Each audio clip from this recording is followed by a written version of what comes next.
Hello everyone, welcome to my channel RS Tax Gyan Hub. Friends, today's topic cross charge. In my last video, I have already discussed about the input service distributor. Let's start today's topic cross charge. देखिए friends, cross charge और input service distributor both are the different things. इन दोनों concept के बीच काफी confusion हो जाता है जब तक हमें क्लैरिटी ना हो कि इनपुट सर्विस डिस्ट्रीब्यूटर किस लिए है और क्रॉस चार्ज किस लिए है.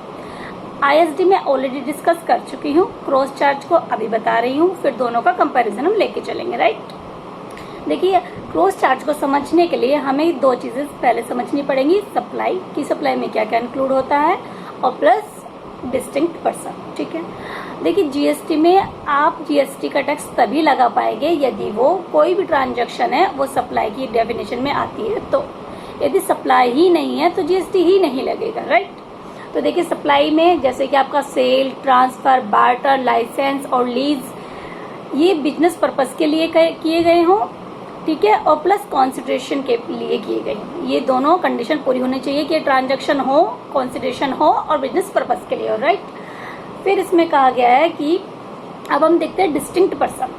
ए person who has obtained or is required to obtain more than one registration, यानी कि एक पर्सन जिसको आवश्यकता है एक से ज्यादा जीएसटी रजिस्ट्रेशन लेने की, वेदर इन वन स्टेट और वन यूनियन टेरिटरी और मोर देन वन स्टेट और मोर देन वन यूनियन टेरिटरी.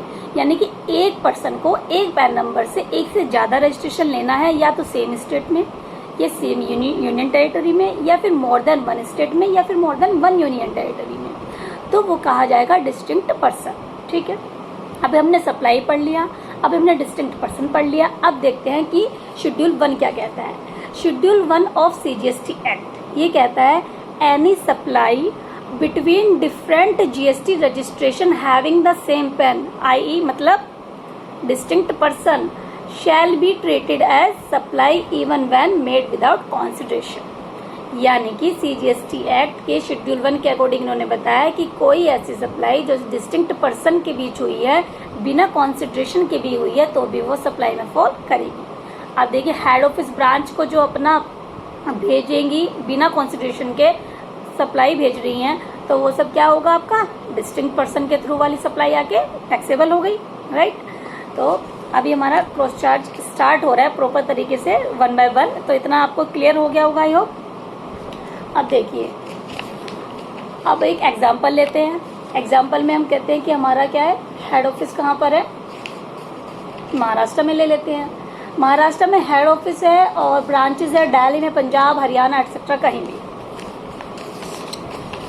देखिए हम लिख लेते हैं इसको कि हमारा हेड ऑफिस कहाँ हो गया, महाराष्ट्र में हो गया. इसकी ब्रांच हो गई आपकी HR Haryana, UP and Delhi. Right, अब क्या किया, हरियाणा का कोई केस लग गया इनकम टैक्स में. ठीक है, लग गया. अब उसका बिल कहाँ चला गया, हेड ऑफिस में चला गया. रेलिवेंट किसके लिए है, एचआर के लिए. इसने प्रोफेशनल सर्विस ली है इस केस के रिगार्डिंग. अब वो प्रोफेशनल सर्विस का बिल चला गया हेड ऑफिस, यानी कि महाराष्ट्र में, मुंबई चला गया.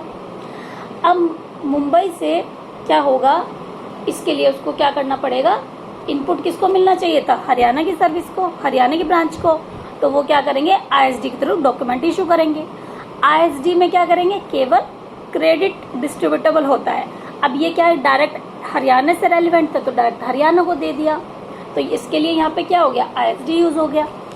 अब मान लिया कोई ऐसा कुछ ऐसी सर्विसेज थी प्रोफेशनल जो हरियाणा और यूपी दोनों में कोई ऐसा मतलब केस था जिसमें दोनों को बेनिफिट मिलने थे, वो रेज हो गया. उसका बिल भी कहाँ चला गया, हरियाणा एचओ में चला गया. तो एचओ को पहले क्या करना पड़ा, आईएसडी बनना पड़ा.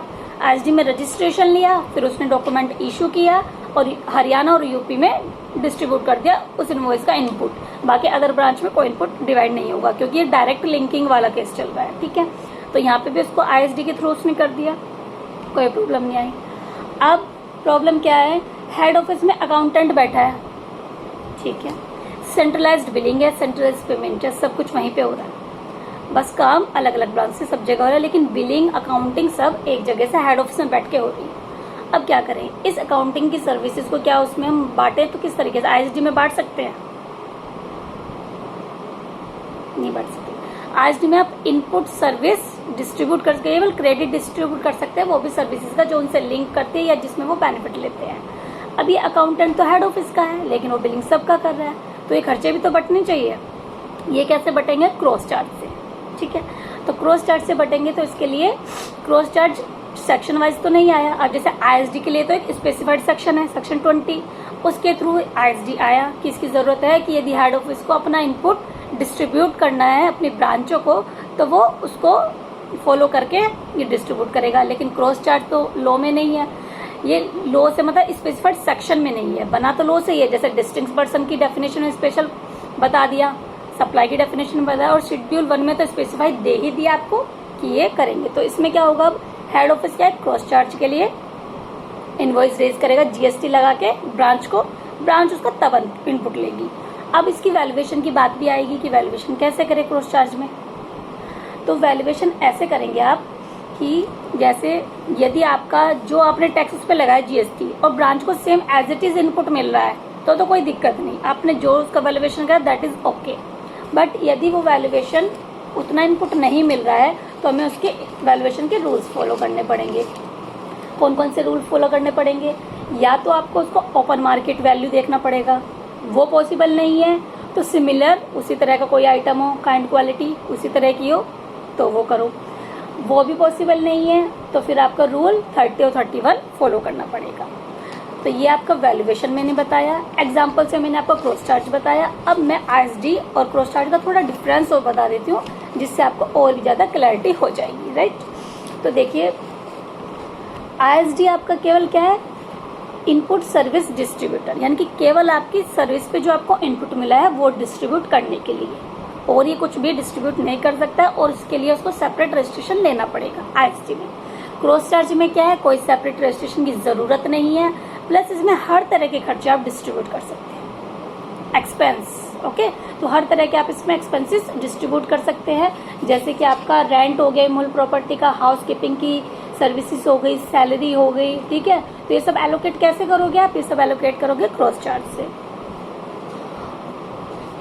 तो ये बेसिकली इसका डिफरेंस है, आई हो आपको क्लियर हो गया होगा अच्छे से, क्योंकि लास्ट वीडियो में मैंने बताया था कि इनपुट में तो केवल सर्विसेज भी, आज भी मैंने वही रिपीटेशन दिया है आपको कि कैसे कैसे होगा। और इनपुट सर्विस में मैंने आपको बताया था कि टर्नओवर को कौन कौन सा कब कब बेस रखना है, उस तरह से आप डिस्ट्रीब्यूट कर सकते हैं। तो फ्रेंड्स जीएसटी के लिए मैं अभी जैसे लेटेस्ट वीडियो लाती रहती हूँ, नोटिफिकेशन की भी, या फिर कोई ऐसा टॉपिक लगता है मुझे जिसमें क्लैरिटी रिक्वायर्ड हो तो मैं बनाती हूँ। इसके अलावा अब मेरी कमिंग वीडियो इनकम टैक्स से रेलिवेंट होंगी, सो दैट अभी जैसे कि इनकम टैक्स की ड्यू डेट जुलाई तो थी लेकिन एक्सटेंड हो गई, नवंबर तक हो गई है, आपका टैक्स ऑडिट भी अक्टूबर है। तो प्लस हम सारे की कहाँ आप इन्वेस्ट आपने किया है तो किस तरह से प्लानिंग करें, सो दैट आगे उसको ध्यान रखें, और क्या क्या डॉक्यूमेंट्स नए, आज की गवर्नमेंट ने कुछ नए डॉक्यूमेंट्स को नए डिटेल्स मांगी है रिटर्न्स में, उन सब पे मैं डिस्कस करूंगी। तो thank you so much friends, please like my video, share my video and subscribe my channel. Thank you so much.